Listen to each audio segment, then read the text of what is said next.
Good evening and welcome to the Operation Smooth podcast. My name is Kevin, New York Jets fan since 1982. And I'll tell you what, there's been some days in my 40 plus years as a Jets fan.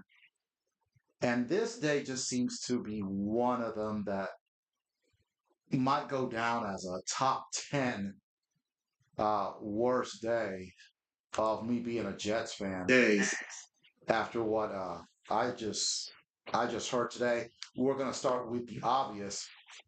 Tanner Engstrom was fired as the offensive coordinator of the New York Jets. I'm going to keep it real with Engstrom. I don't think he was great, but I don't think he was terrible either. If you really want to be honest, he had a quarterback in Justin Fields that, quite frankly, did not fit the system. And that was just basically the beginning of his problems as the offensive coordinator of the New York Jets. Now, the New York Jets as a whole, uh, they don't have a quarterback. They do have a very good offensive line, in my opinion. If they can keep Brees Hall and Braylon Allen comes back successfully from the knee issue, they would have a good 1-2 tandem. They got Garrett Wilson. You're going to need a number two, a legit number two receiver, 1A. I think the biggest problem is the defense. But let's just keep the focus on Tanner Engstrom. Um, Obviously, the whole situation with Frank Reich, they were going to bring him in as a new offensive consultant. Obviously, Frank Reich a lot of experience as a quarterback coach and also as a head coach, as he had previously coached the Carolina Panthers, even though they did not have much success with him as a head coach. So, in essence, Engstrom was getting demoted. Uh, and Tanner Engstrom, I think what happened was he had a conversation with Aaron Glenn, maybe Darren Muji, maybe Woody Johnson, and he said, "Look, I'm not having this." And so he was not going to have it, and they fired him. And you know what? Like I said, I don't think Tanner Engstrom was happy with that arrangement, and so Tanner Engstrom went out on his shield and took his firing. And I think Tanner Engstrom will find another job, just like that, and he'll end up elsewhere. Basically, he did not want to be the husband that got divorced, was paying his ex-wife's rent while she's living with another man. Basically, what I'm trying to say is Tanner Engstrom did not want to be Adam 22. And if you know who Adam 22 is, I'll let you figure that out. So that's the first thing. Now there are some reports that supposedly the Jets reached out to Super Bowl winning coach and barstool guy and quarterback guru when he was doing all that stuff with ESPN, John Gruden, about a some kind of position in Aaron Glenn's staff, and allegedly John Gruden rejected that offer. Well, no shit, Sherlock. Okay, no shit. John Gruden is a Super Bowl winning coach. What position other than head coach were the New York just going to offer him? Was he going to be the punters coach? Was he going to be the quality control person? Was he going to be the equipment analyst? I mean, really. Now, those are just reports. If is it 100% true, we don't know. I'd rather hear it from John Gruden himself. Yeah, the Jets offered me this position, and I didn't take it. But again, this is just one of those deals that shows that the New York Jets are the most dysfunctional organization in all of American professional sports. And it's getting to the point where it's the worst organization in all of world sports. And we're talking soccer from all around the world and hockey out in Europe. And this is bad. I mean, you got John Gruden would probably at this point he'd rather be a coach on a WNBA team than on uh with the New York Jets. I mean, the New York Jets right now are they're like a plague. They are like, in biblical times, lepers. Nobody wants to touch the New York Jets.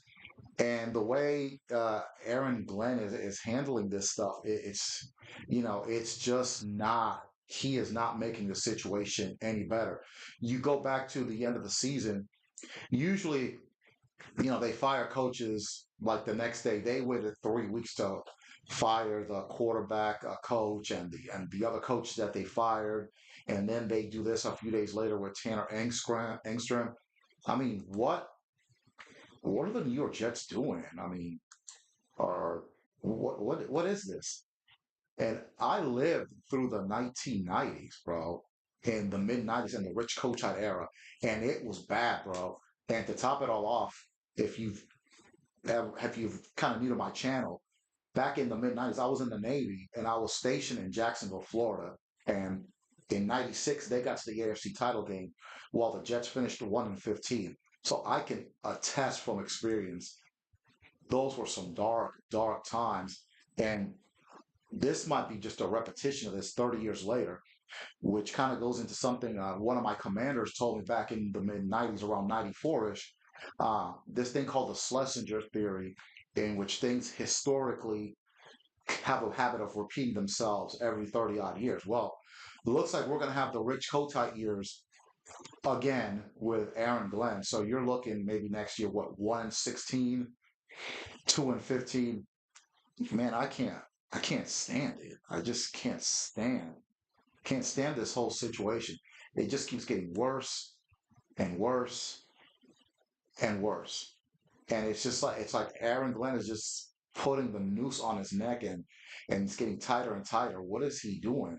I mean, bro, I know we're supposed to be the New York Jets, built for this shit, but it just looks like he didn't have a plan going into this new season. I go back to Rex Ryan. When Rex Ryan got hired as the coach of the Jets, not that I would want him back now, but I remember at the end of the '08 season when he got hired, he brought in Bart Scott. He brought in Trevor Price. He brought in Jim Leonard. He brought in a couple of guys that I can't remember. He brought some guys from the Baltimore Ravens to help establish the New York Jets culture. And when Rex Ryan got hired, he really pretty much from the first press conference, he's like, look, we're going to go ground and pound. We're going to play great defense. We have a defense that, it's portable. It can play in the cold weather and things like that. And he followed through on that plan. So Rex Ryan, from the jump, had a clear vision of what he wanted to accomplish as coach of the New York Jets. And hey, look, by hook or by crook, that philosophy brought the New York Jets back-to-back AFC Championship games, and quite frankly, the last uh, the last playoff appearances that the Jets have had. And now you've got this Aaron Glenn mess. Oh my goodness, I don't even know what to say. I mean, the only thing more stunning than what's been going on is the fact that Bill Belichick did not get elected into the Hall of Fame. Maybe Aaron Glenn is a part of that committee. I don't know. But whew, just like the title of my video, JETS mess.